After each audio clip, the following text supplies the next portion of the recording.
Bom dia a todos. Estou de volta para gravar mais um áudio hoje. Passei uns dias em off, né? Mas a gente sempre volta. Eu gosto de fazer aos domingos de manhã esse bate-papo, sabe? E aí eu estive uns fins de semana que eu não estava em casa. Mas agora eu retorno. E hoje, meus amados, eu quero falar sobre espiritualidade. Uma coisa muito importante em nossa vida. E quero dizer assim para nosso começo de conversa. Religião é uma coisa, espiritualidade é outra. Mas ambas estão interligadas. Por quê? Religiões são grupos de pessoas que se reúnem diante de uma placa, como uma empresa que cria um nome. E cada um tem ali seus líderes que cria suas lideranças, mas no fundo é a espiritualidade que comanda. E todas elas são muito interessantes na nossa vida. Mas como tudo, meus amados, tem que crescer. Não pode ficar só naquele patamar ali, naquela roda gigante, que é gigante, tem grande conhecimento, grande sabedoria, mas ela gira nesse entorno. E eu quero começar agradecendo a Deus, porque as coisas não acontecem por acaso na nossa vida. Tudo é algo preparado. Nada acontece conosco ou em nossa jornada por acaso. Sempre tem um aprendizado, algo importante. Mas tem tanta coisa que me entristeceu na minha vida, que eu sofri isso, aquilo. Não olhe por esse lado. Doeu, machucou, sentiu dor, trouxe um aprendizado. Você sabe o que na sua vida causa maior dor? A dor emocional, a dor sentimental. Cada um sabe. E essas dores são grandes aprendizados. Eu quero começar agradecendo a Deus Pai e Mãe. Muitos vão dizer, não, mas é só Deus. Deus Pai e Mãe pode ser uma consciência só. Mas não existe filho sem mãe e nem sem pai. Então, é a mesma coisa que você, lavrador, plantador, conhecedor de como se lida com a terra, que quer ter uma boa colheita, prepara a terra e coloca a boa semente. Assim é você, eu, todos nós.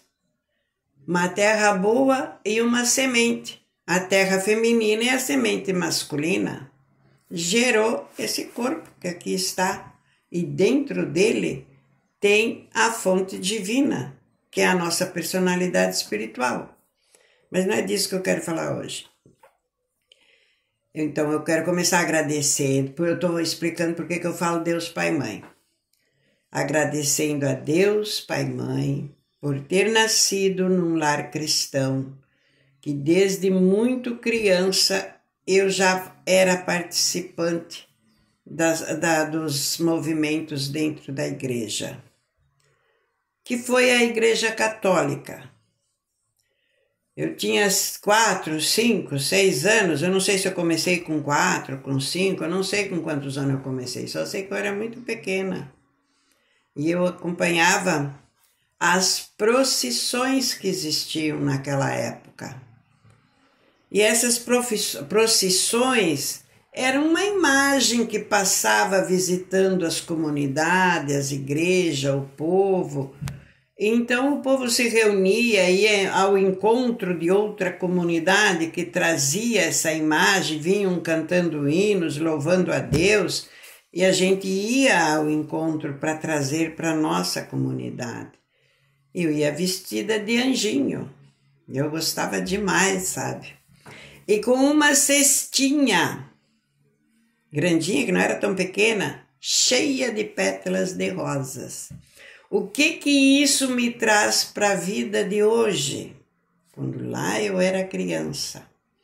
E não era só eu, a gente era uma turminha grande, sempre tinha 6, 7, 8, até 10, eu acho, sei lá, era bastante.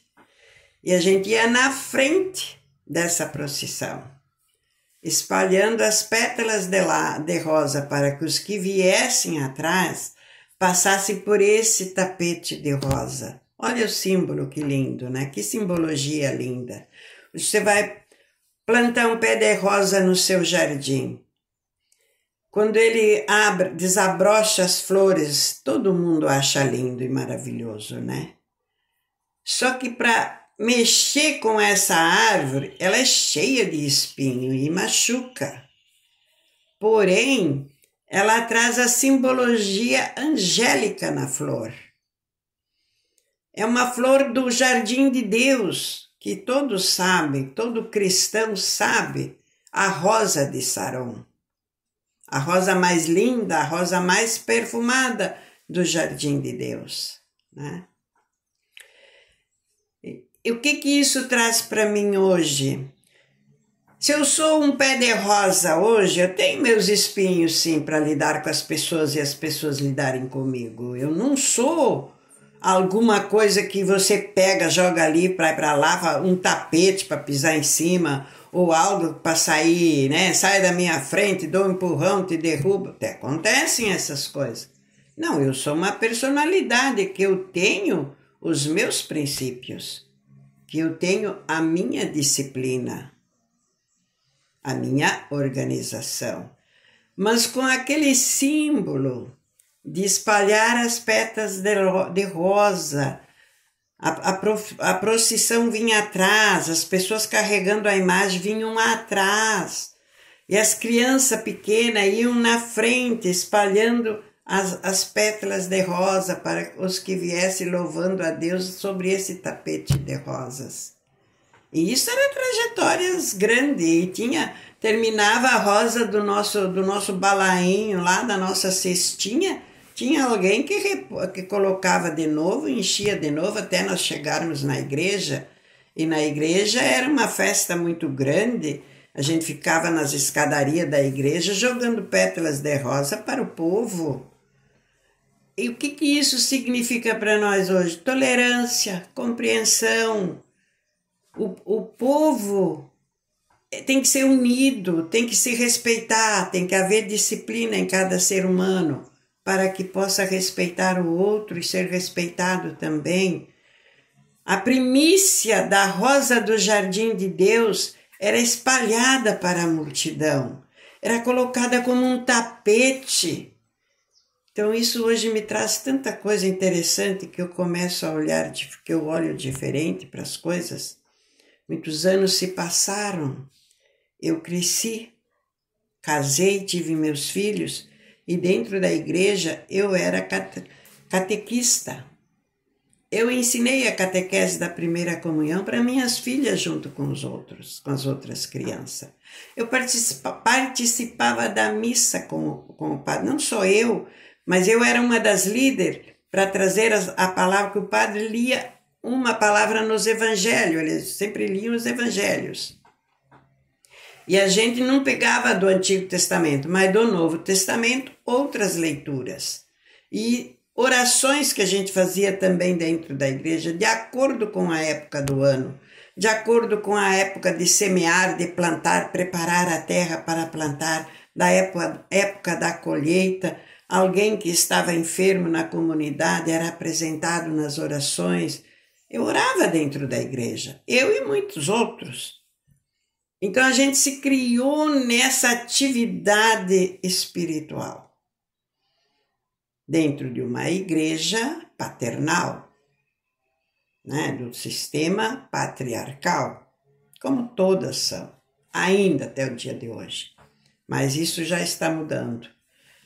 O tempo passou e eu percebi que eu tinha que aprender mais, que eu queria mais, que aquilo tudo que eu já tinha de conhecimento, eu queria mais. Então hoje eu traduzo isso assim como a criança. A criança que começa lá no seu primeiro dia de aula fazendo rabiscos, depois desenhando um número e depois desenhando as letras, e assim sucessivamente vai para a faculdade, pós-graduação, doutorado e tudo mais, muitos cursos, muito aprendizado naquilo que escolheu para ser, tem um conhecimento muito profundo e muito sábio. Eu comecei lá de criança, também rabiscando os primeiros passos na espiritualidade crística. E vim crescendo, e também quis crescer mais. E depois de uma idade já na minha vida, que eu já não estava mais na Igreja Católica, e que eu tive uma preparação, eu digo assim hoje, uma preparação de 1 ano. No findar desse ano eu entrei para a Igreja Evangélica. Fez 30 anos em março desse ano.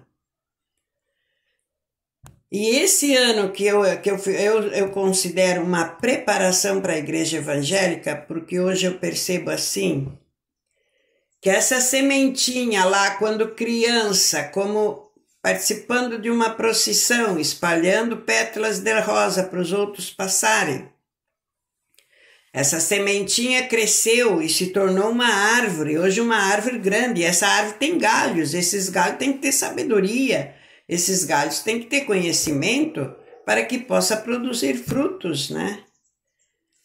Então, antes de eu vir para a Igreja Evangélica, eu tive uma preparação de 1 ano. Os evangélicos que vão escutar não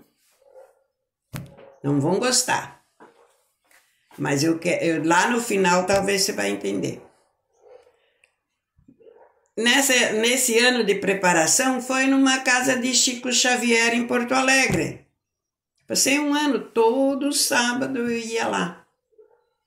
Eu entrei começando do primeiro passo, mas logo em seguida, 3 meses no máximo, eu estava trabalhando nas salas.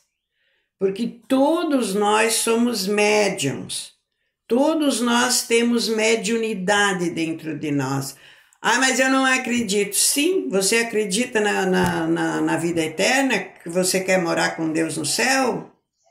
Qual a ligação que você tem com Ele, a finalidade que você tem com Ele? Você se comunica com Ele, isso é mediunidade. Eu estava dentro das salas trabalhando com os médiums que recebiam as pessoas para amenizar o sofrimento de cada um, né? Espiritual.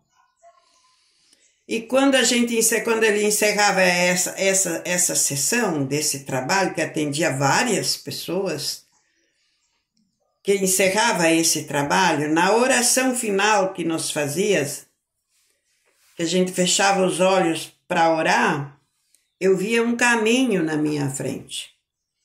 E esse caminho era como se fosse de uma areia branca no meio de uma grama muito bonita de cada lado e de uma plantação de acácia, que a acácia é muito verde, tem um verde escuro, né, e muito cheia de flor, então quando ela está pertinho assim, ela é a coisa mais linda, aquele muro verde de plantas, né, da direita e da esquerda, e esse homem caminhava na minha frente. Ele vestia uma túnica, essa túnica ela era bege bem clarinha.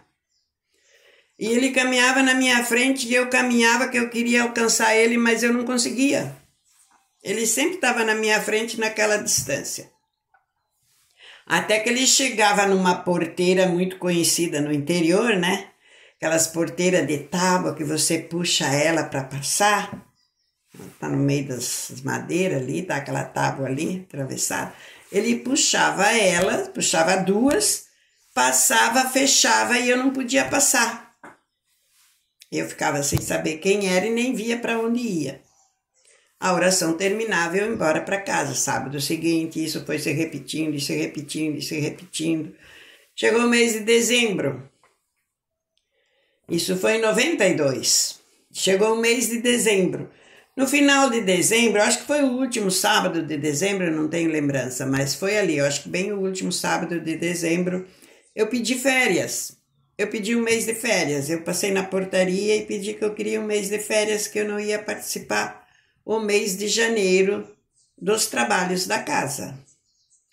Não, pode ficar, vai tranquilo, vai fazer tuas férias, tá? Só que eu saí de férias. Naquele dia, na oração final, na sala em que eu estava junto com o médico que estava trabalhando curas,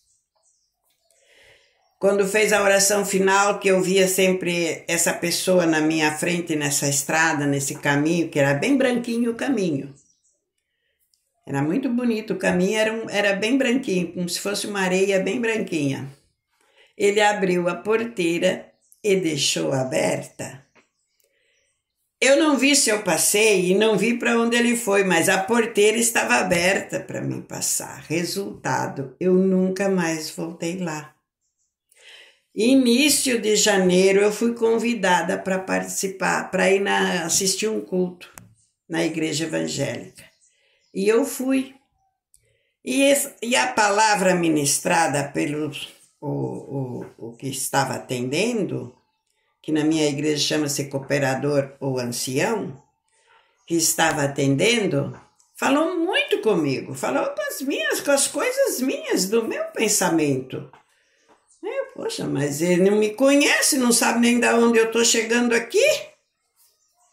E eu não voltei mais para a casa de Chico Xavier. E ali as coisas foram acontecendo, sabe? Foram acontecendo. E dentro dessa igreja evangélica, tudo são religiões, irmãos. Mesmo a pessoa dizendo, não, a minha não é religião.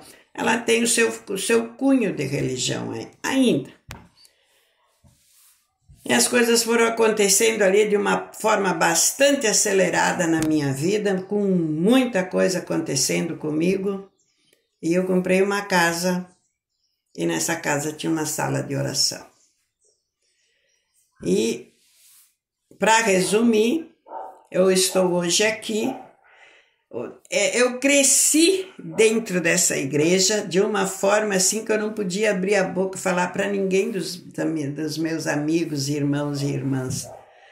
Porque o que Deus trazia para mim, que a espiritualidade trazia para mim, os seres de luz, porque Deus é como o nosso, vamos olhar assim, como o nosso prefeito, o nosso governador, nosso presidente, há muitas repartições públicas. Há muitas instituições públicas trabalhando para o município, para o estado, para o governo federal, para que o povo tenha atendimento e tenha suporte dentro de uma nação daquilo que ele necessita ali dentro. Assim é Deus com a espiritualidade. Ele tem muitos discípulos, apóstolos, como Jesus Cristo, muitos no nosso meio nos ensinando. Os anjos, os arcanjos, Elohims, os serafins, os querubins, os serafins, e por aí vai essa hierarquia, a gente não sabe até onde, né? É o que nós conhecemos até aqui. É a mesma coisa como a administração pública.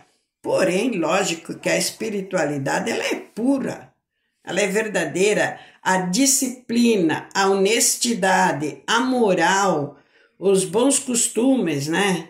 A abnegação, você tem que ter para ser um cristão verdadeiro. Não é de qualquer jeito. Não adianta você achar que você põe um pé na espiritualidade e o outro no mundo, como se diz, na largueza do caminho. Como Paulo mesmo diz, né? Tudo me é lícito. Deus não repreende nada na vida de ninguém. Mas nem tudo me convém. Eu tenho que saber onde eu quero chegar. Eu tenho que saber que eu estou aqui nesse plano preparando a minha vida depois que sair desse corpo do outro lado. E o que eu fizer aqui vai ser o lugar que eu vou ser destinado no outro lado. E é muito sensível, muito pura. A espiritualidade é algo cristalino, sem mácula. E nós temos um trabalho muito sério para nos enquadrarmos dentro da espiritualidade verdadeira. Então, dentro da igreja, a minha consciência expandiu, porque eu escutava a leitura da palavra na Bíblia e muitas frases ficavam sem resposta para mim. E eu perguntava, mas essa frase é tão importante, por que eu não tenho resposta disso? Eu ia perguntando, eu ia recebendo resposta. Chegou um determinado momento que as respostas começaram a vir de fora da igreja. As respostas começaram a vir de outras dimensões. Não podia falar para ninguém, né? Não podia dizer para ninguém.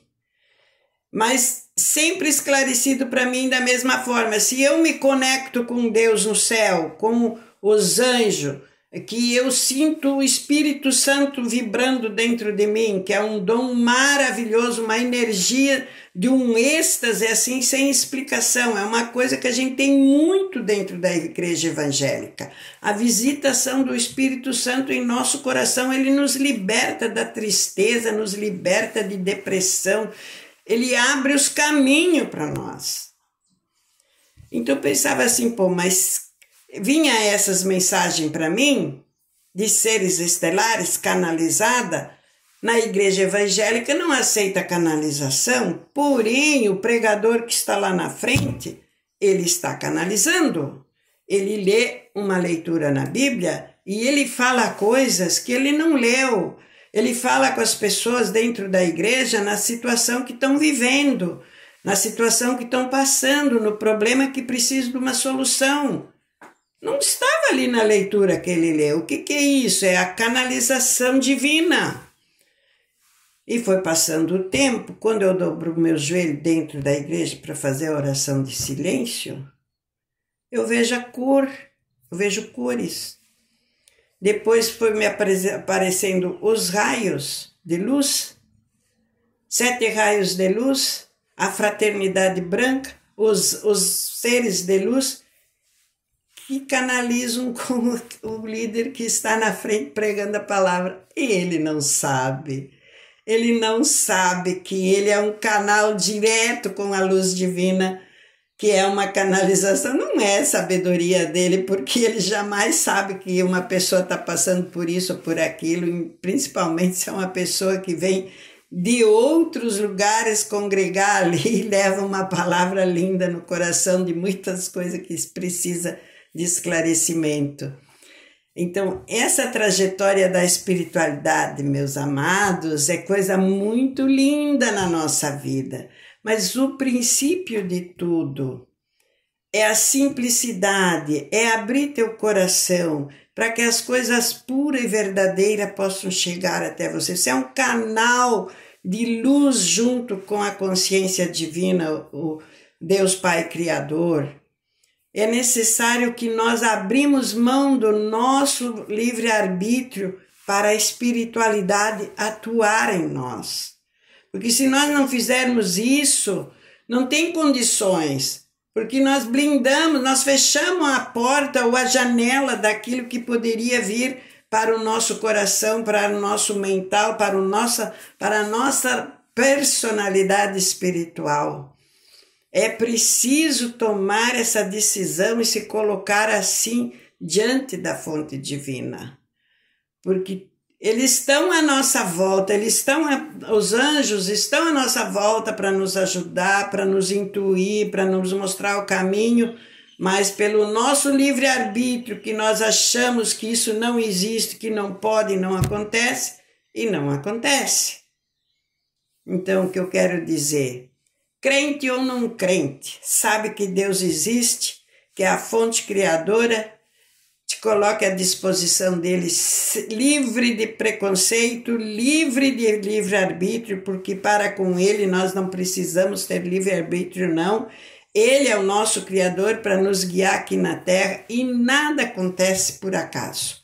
Eu não vou poder concluir esse raciocínio hoje, vai ficar para outro áudio que eu vou fazer, porque tem partes muito importantes ainda que eu quero contar para vocês. Coisas da minha trajetória de vida até aqui. Mas hoje eu quis falar desta forma. Abre seu coração, abre o seu mental e deixa a espiritualidade divina te usar. Princípio, moralidade, disciplina, respeito, ser uma pessoa honesta, porque não existe moral sem honestidade. A nossa moral, ela vai além de nós pagarmos nossas contas, de nós termos respeito com tudo. A nossa moral, ela é mais profunda, porque esse corpo necessita de moral para estar preparado para a espiritualidade atuar em nós. E isso é individual de cada um, como leva a sua vida pessoal na trajetória dessa terra. Gratidão, meus amados, um lindo e amado domingo para todos. E pensem nisso, a espiritualidade é a bússola mais linda e mais poderosa na nossa vida. Você não encontra ela para comprar em lugar nenhum, você não encontra ela disponível por aí em lugar nenhum, é aqui com Deus. Quando você se encontra, você começa a entender as coisas à sua volta. É o que eu quero continuar no próximo áudio. Gratidão a todos, um beijo no coração e uma abençoada semana que também se inicia hoje.